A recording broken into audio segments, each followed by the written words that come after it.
हनुमान जी स्वामी की जय। बजरंगबली की जय। मंगलवार व्रत कथा।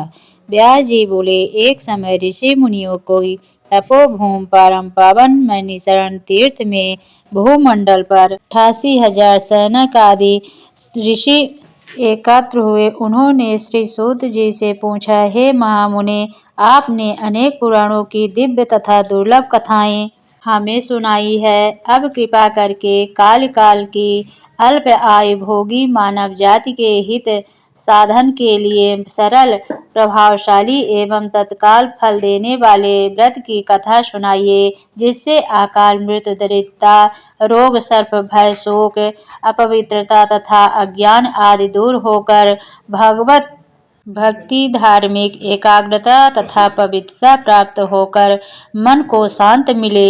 ऋषि मुनियों की उत्सुकता देखकर सूत जी बोले, हे मुनियों, आप सबने अत्यंत मनोरथ लोक हितकारी प्रश्न पूछा है। इससे पूर्व यही प्रश्न एक बार धर्मराज के अवतार श्री युधिष्ठिर ने कहा, हे प्रभो, आपके सत्संग लाभ के फलस्वरूप मुझे अनेकों व्रत कथाएं तथा धर्म के पावन स्वरूप का ज्ञान प्राप्त हुआ है। अब आप कृपा करके मनुष्यों को पुत्र प्राप्त सहित संपूर्ण कामनाओं को सिद्ध करने वाली कोई ऐसी कथा सुनाइए जो कलिकाल में मानव जाति के लिए लाभ तथा अल्प श्रम वाली हो।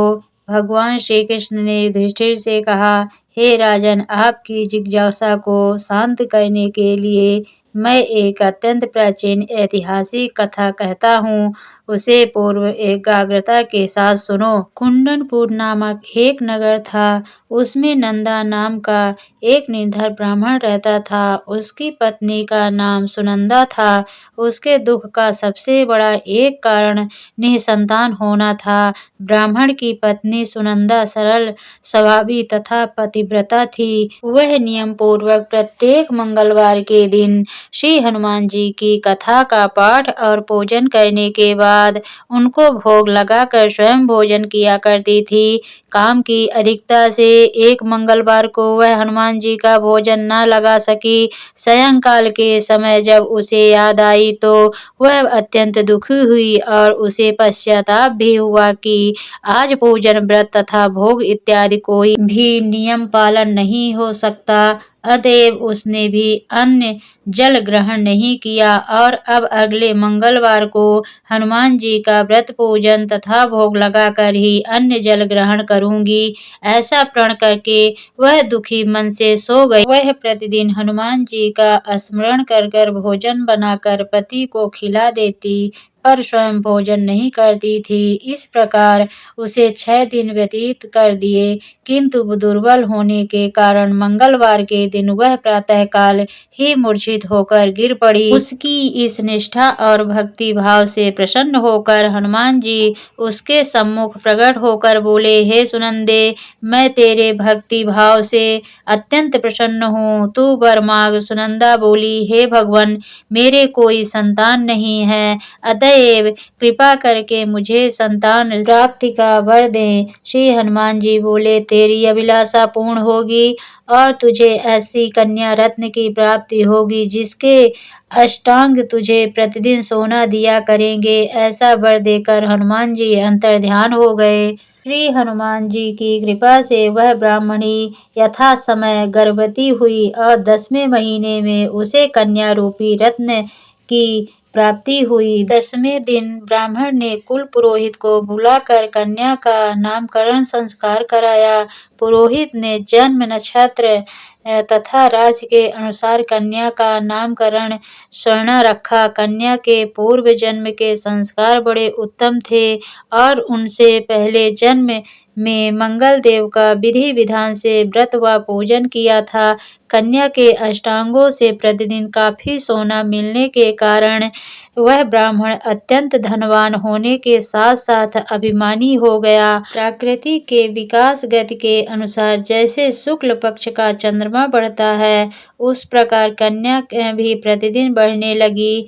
एक दिन सुनंदा ने अनुभव किया कि कन्या विवाह योग्य हो गई है, अतएव उसने पति से कहा कि किसी योग्य सुंदर वर को देखकर अपनी पुत्री का स्वर्णा का विवाह कर दे, क्योंकि शास्त्रीय विधान के अनुसार 8 वर्ष की गौरी, 9 वर्ष की रोहिणी तथा 10 वर्ष की कन्या राज्यशला मानी गई है। गौरी के दान से पाताल लोक तथा रोहिणी के दान से वैकुंठ लोक की प्राप्ति होती है, किंतु राज्यशला कन्या का दान शास्त्र विरुद्ध होने से घोर नरक की प्राप्ति होती है। अतएव एवं दानों से श्रेष्ठ कन्या का दान उचित समय पर करके इस लोक तथा परलोक को सुधारिए। पत्नी सुनंदा के शास्त्र समस्त वचनों को सुनकर दिव्य के लोभी ब्राह्मण ने कहा, अभी तो स्वर्णा केवल 10 वर्ष की हुई है, तुम अभी व्यर्थ की चिंता करती हो। मैंने तो 16 वर्ष तक की कन्याओं के विवाह कराए हैं, अतः चिंता की कोई बात नहीं है। पति की बात सुनकर सुनंदा ने कहा, राजश्री कन्या का दर्शन पिता और भाई के लिए दोष है। राजश्री का दर्शन कर ये नरक और घोर पातक के अधिकारी बनते हैं। अतएव स्वर्णा की आयु विवाह के योग्य हो गई है, ऐसा जानकर आप इसका अतिशीघ्र विवाह कर दें। पत्नी के तर्क और आग्रह के आगे नंदा निरुत्तर हो गया। उसने कहा, मैं कल से ही उपयुक्त वर ढूंढना प्रारंभ कर देता हूँ। मैं स्वयं भी वर ढूंढने के लिए निकलूंगा तथा दूत को भी इस कार्य में लगाऊंगा। दूसरे दिन ही ब्राह्मण ने अपनी दूत को बुलाकर आज्ञा दी, मेरी कन्या के अनुरूप ही सुंदर वर ढूंढो। अपने स्वामी की आज्ञा प्राप्त कर दूत ने वर ढूंढना प्रारंभ कर दिया। शीघ्र ही उसे एक ब्राह्मण कुमार दक्षिणावर्त में मिल गया। वह सुंदर, योग्य तथा धन धान्य से परिपूर्ण था।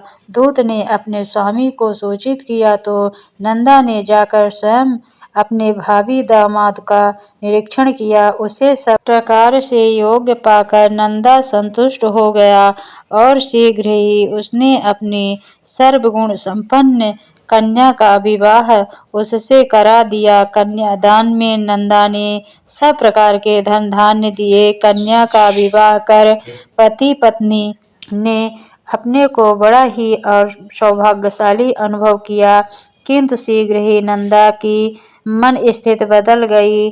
सोने के लोभ के वशीभूत होकर वह विचलित हो गया। उसने विचार किया कि कन्या का विवाह तो मैं कर ही चुका हूँ, कल प्रातः ही यह अपने पति गृह स्थान करेगी। इस प्रकार सब मुझे पुत्री स्वर्णा के अष्टांग से निकलने वाला सोना प्राप्त नहीं होगा। अब यह स्वर्ण इसके पति अर्थात जयमाता सोमदेव को प्राप्त होगा। मेरे द्वारा संचित किया हुआ धन, कन्या के वस्त्राभूषणों आदि व्यय हो गया। शेष बचा हुआ धन भी कुछ समय से खर्च हो जाएगा। निश्चय ही इस कन्या का विवाह करके मैंने बड़ी भूल की है। अब एकमात्र यह उपाय है कि कन्या को किसी प्रकार पति गृह जाने से रोककर अपने ही घर पर रखा जाए। इस पर विचार करते करते नंदा रात भर जागता रहा। अंत में उसने धर्म के विरुद्ध एक भयानक निर्णय किया कि जब कन्या को लेकर सोमदेव अपने घर के लिए प्रस्थान करेगा तो मार्ग में वो छिपकर उसका वध कर दूंगा और कन्या स्वर्णा को समझा बुझाकर अपने घर ले जाऊंगा। विधवा निराश्रय पुत्री को घर में रखने के कारण समाज में मेरी निंदा करेगा और स्वर्णा से मुझे पहले की तरह नियमित सोना प्राप्त होने लगेगा। प्रातःकाल सुबह मुहूर्त विचार कर नंदा और सुनंदा ने जयमाता जमाई तथा कन्या को धन धान्य से संतुष्ट कर प्रसन्न चित्त सभी सज्जनों के सामने विदा किया।